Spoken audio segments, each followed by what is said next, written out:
From VOA Learning English, this is the Economics Report.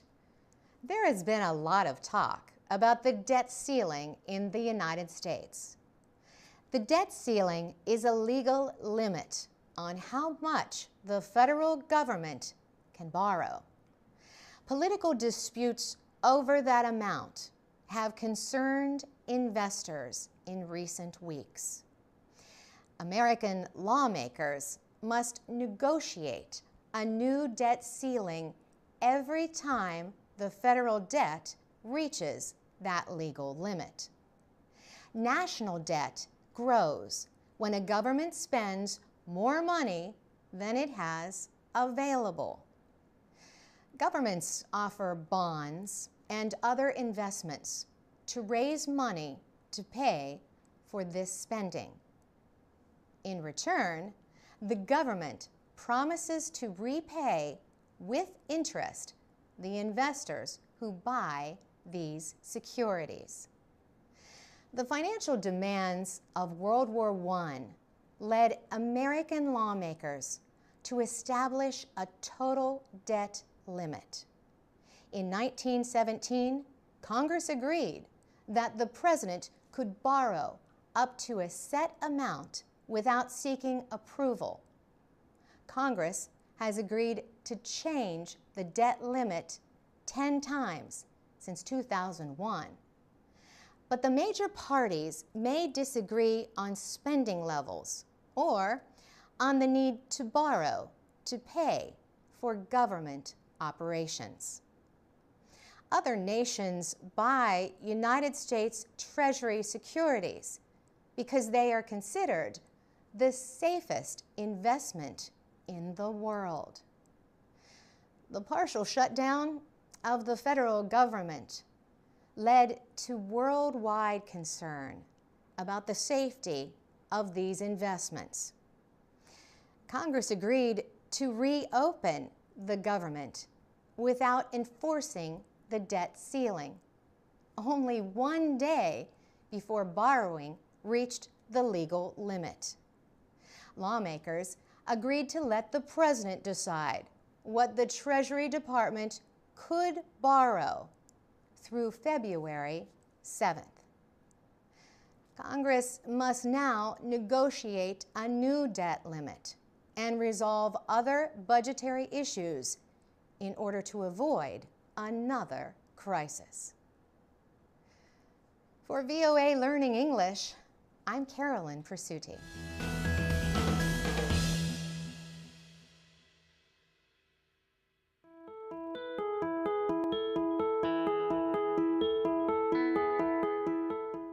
From VOA Learning English, this is the Education Report. Experts estimate that half of the 6,000 languages spoken on our planet will have disappeared by the end of the century. In West Africa, academics are trying to protect the language and rich cultural heritage of Togo. At the University of Lomé, Professor Nbuike Adovi Goiakwe studies video of Gen cultural rituals. The professor is a cultural heritage specialist. He himself is a Gen, one of many ethnic groups in Togo. He has made films of Gen cultural customs with financial assistance from the United States. He says the Gen have an important place in Togo's history and culture. Gen rituals show how its people see their world, the interaction between the living and the dead, the seen and the unseen. The Gen believe in many different voodoo gods. But today, Professor Goiakwe says fewer and fewer Gen children go through voodoo initiation ceremonies.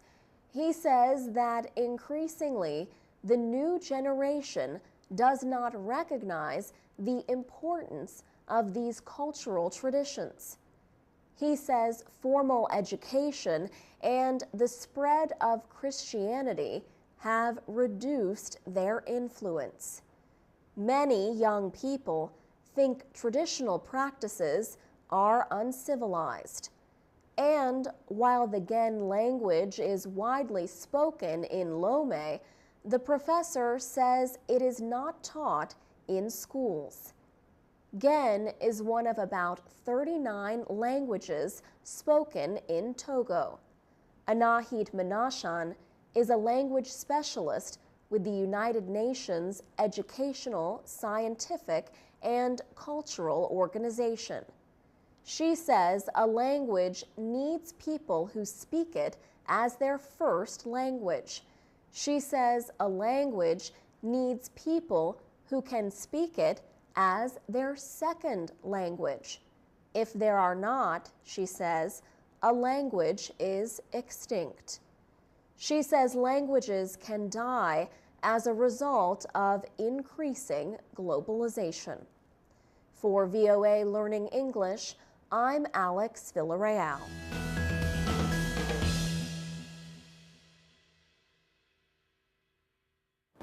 This is the VOA Special English Education Report. The National Park Service in the United States will mark its 100th anniversary in 2016. As it nears its second century, the Park Service plans to increase its educational programs for students and teachers. The plans include transportation support for 100,000 students each year to visit national parks to learn about nature and history. For example, Yellowstone is believed to have been the world's first national park when it was established in 1872. Other students will get a chance to see parks in faraway places through Skype and other online programs. The National Park Service also works with partners to provide education. One of its partners is a nonprofit organization called NatureBridge. NatureBridge is celebrating its 40th anniversary and says 1 million young people have taken part in its programs. The organization works with students from kindergarten through 12th grade and uses national parks as its classrooms. It provides field science programs at Yosemite National Park and 4 other locations in California and the northwestern state of Washington. Now, NatureBridge is launching an East Coast Center with a $4 million grant from Google. The program will begin in April at the Prince William Forest Park in Virginia. Students stay for 3 to 5 days in NatureBridge programs. The activities are aimed at developing their science skills. For example, they learn about different soils and study water quality under a microscope. Jason Morris is Executive Vice President of NatureBridge. He says when they are not sleeping, eating, or in a laboratory, the students spend their time outdoors. Julia Washburn is Associate Director of Education and Interpretation for the National Park Service. She says in a time of budget cuts, the agency has to find ways to still meet its goals. We are not likely to get a lot of money in this current economy. This is about doing different work with the money that we have and redirecting resources into it. Ms. Washburn says one of the most important services that the Park Service provides every day is nature interpretation. She says interpretation is a form of informal education. So park rangers are interpreters. They orient you to the place you are in and help you make connections, emotional and intellectual connections, with the place. For VOA Special English, I'm Mario Ritter.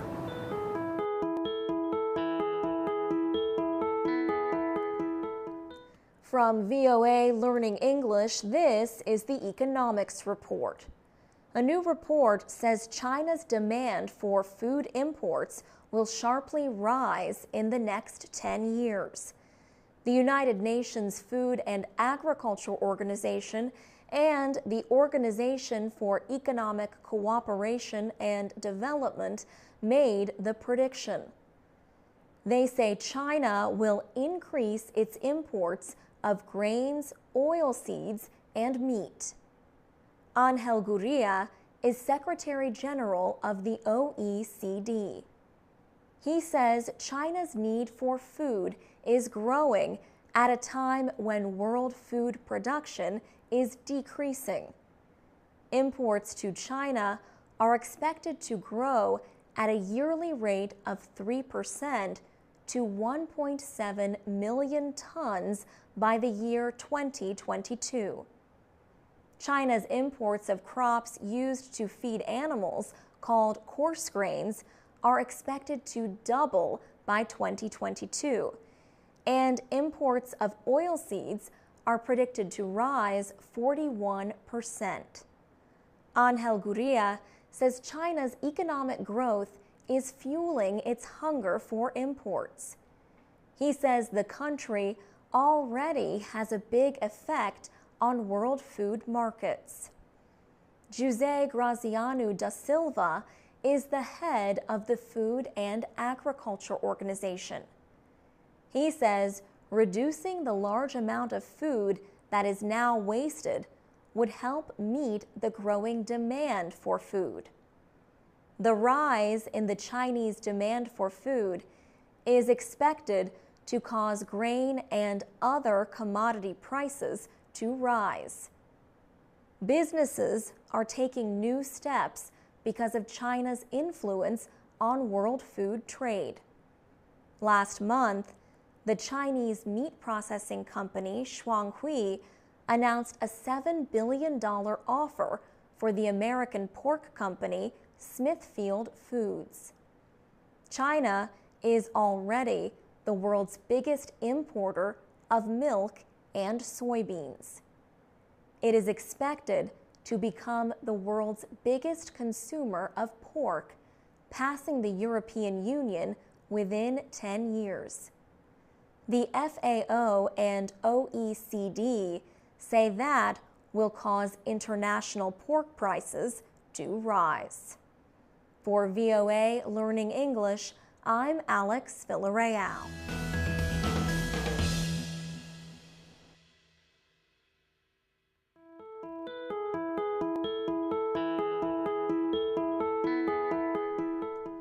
From VOA Learning English, this is the Agriculture Report. The United Nations Environment Program says 200 million Africans go to sleep hungry. That number represents 23% of the population on the continent. A new UN study shows that 8 out of 10 countries facing the worst food shortages are in Africa. Recently, African experts, farmers, and others gathered in Kenya for 2 days of discussion. They debated ways to feed the growing human population in Africa and deal with rising temperatures on Earth's surface. The UN's climate change coordinator for Africa, Richard Munang, was one of the speakers. He noted a need to increase food production to feed the population. But, he said, it is important to find ways to feed people without destroying forests, rivers, and seas that provide food. At the meetings, Emmanuel Dlamini served as a negotiator for One Africa, a group that fights extreme poverty in Africa. In his opinion, climate change is here to stay. He says African governments and farmers have to look for ways to deal with the changes. Most African countries depend on rain to prepare their farmland and to start growing crops. For the past few years, a lack of rainfall has affected several countries, making their populations dependent on food aid. African farmers say that a combination of unpredictable rain and rising temperatures creates an environment for crop diseases that affects production. The conference also heard from a representative of Nestle, one of the world's largest food companies. Nestle Africa's Hans Jor says farmers need assistance from food processing companies and non-governmental organizations. For VOA Learning English, I'm Alex Villarreal.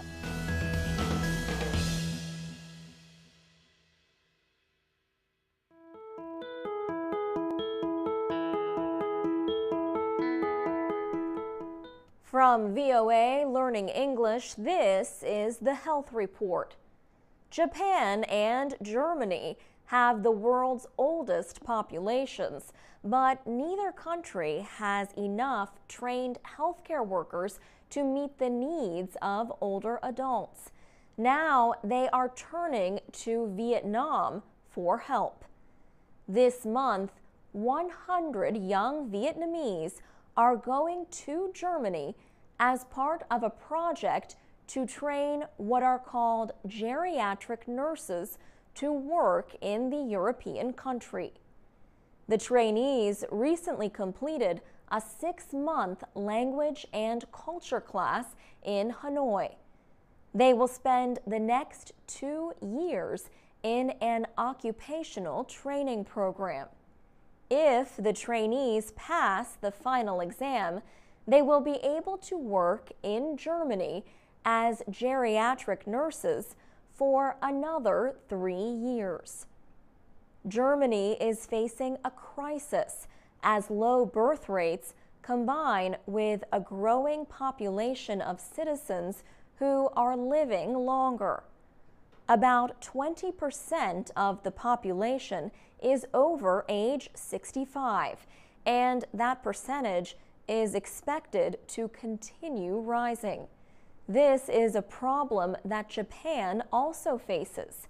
Later this year, 150 Vietnamese candidates will go to Japan for 2 years of training at the country's hospitals. After that, they are expected to take the national nursing exam. Japan already trains nurses from the Philippines and Indonesia, but the healthcare system has been criticized for being too restrictive. All candidates must take the same exam, but it is very difficult for foreign applicants because few can speak the Japanese language. Many Japanese are opposed to foreigners working in some industries. Critics say foreign labor could lead to higher unemployment. But there is little opposition to foreign nurses. In Vietnam, there are not enough jobs for everyone who wants one. Most children are expected to care for their aging parents when they get old. For VOA Learning English, I'm Alex Villarreal.